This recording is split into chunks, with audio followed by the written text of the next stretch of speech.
ಇವತ್ತಾದರೂ ಲೋಕಸಭೆಯಲ್ಲಿ FCRA bill ಮಂಡನೆ ಆಗುತ್ತಾ ಅನ್ನುವಂಥ ಒಂದಿಷ್ಟು ಚರ್ಚೆಗಳು ಈಗ ಶುರುವಾಗಿದ್ದಾವೆ.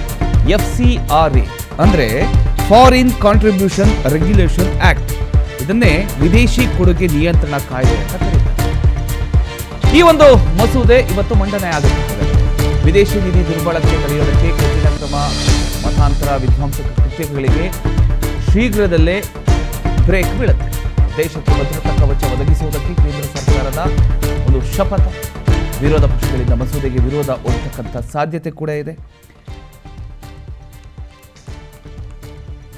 ಹಾಗಾದರೆ FCRA ಮಸೂದೆಯಲ್ಲಿ ಏನಿದೆ? ವ್ಯಕ್ತಿಗಳು ವಿದೇಶಿ ದೇಣಿಗೆಗಳನ್ನು ಪಡಿತಕ್ಕಂಥದ್ದು. FCRA ಬಿಲ್ ಅಂದರೆ ವಿದೇಶಿ ಕೊಡುಗೆ ಮಸೂದೆ ಅಂತ. ಇದು ಭಾರತದಲ್ಲಿ ಸರ್ಕಾರೇತರ ಸಂಸ್ಥೆಗಳು, ವ್ಯಕ್ತಿಗಳು ವಿದೇಶಿ ದೇಣಿಗೆಗಳನ್ನು ಪಡೆಯೋದನ್ನು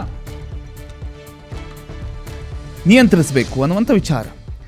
ಅಂದರೆ FCRA ಅಂದರೆ ಫಾರಿನ್ ಕಾಂಟ್ರಿಬ್ಯೂಷನ್ ರೆಗ್ಯುಲೇಷನ್ ಆಕ್ಟ್ ಅಥವಾ ವಿದೇಶಿ ಕೊಡುಗೆ ನಿಯಂತ್ರಣ ಕಾಯ್ದೆ ಅಂತ ಕರೀತಾರೆ. ಭಾರತದಲ್ಲಿರ್ತಕ್ಕಂಥ ಸರ್ಕಾರೇತರ ಸಂಸ್ಥೆಗಳು, ಟ್ರಸ್ಟ್ಗಳು, ಸಂಘ ಸಂಸ್ಥೆಗಳು ಹಾಗೂ ಅರ್ಹ ವ್ಯಕ್ತಿಗಳು ವಿದೇಶಿ ದೇಣಿಗೆಯನ್ನು ಹೇಗೆ ಪಡಿಬೇಕು, ಹೇಗೆ ಬಳಸಬೇಕು ಅನ್ನೋದನ್ನು ನಿಯಂತ್ರಿಸ್ತಕ್ಕಂಥ ಪ್ರಮುಖ ಕಾನೂನು ಇದು. ವಿದೇಶಿ ಹಣದ ದುರ್ಬಳಕೆ, ಅಕ್ರಮ ಹಣ ವರ್ಗಾವಣೆ ಹಾಗೂ ರಾಷ್ಟ್ರದ ಭದ್ರತೆಗೆ ಧಕ್ಕೆ ಉಂಟು ಮಾಡತಕ್ಕಂಥ ಚಟುವಟಿಕೆಗಳನ್ನು ತಡೀತಕ್ಕಂಥದ್ದು ಇದರ ಮುಖ್ಯ ಉದ್ದೇಶ ಆಗಿದೆ.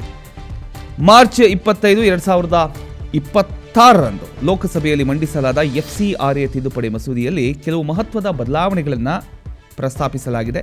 ಕಾರ್ಯನಿರ್ವಹಣೆ ನಿಲ್ಲಿಸಿದ ಸಂಸ್ಥೆಗಳ ವಿದೇಶಿ ಆಸ್ತಿಗಳ ನಿರ್ವಹಣೆಗೆ ಪ್ರತ್ಯೇಕ ಪ್ರಾಧಿಕಾರ ರಚಿಸ್ತಕ್ಕಂಥದ್ದು, ವಿದೇಶಿ ನಿಧಿಗಳ ಮೇಲಿನ ಮೇಲ್ವಿಚಾರಣೆಯನ್ನು ಮತ್ತಷ್ಟು ಬಲಪಡಿಸ್ತಕ್ಕಂಥದ್ದು ಹಾಗೂ ಕಾನೂನಿನ ಅನುಷ್ಠಾನವನ್ನು ಪರಿಣಾಮಕಾರಿಯಾಗಿಸ್ತಕ್ಕಂಥದ್ದು ಈ ತಿದ್ದುಪಡಿಗಳ ಪ್ರಮುಖ ಅಂಶಗಳಾಗಿವೆ.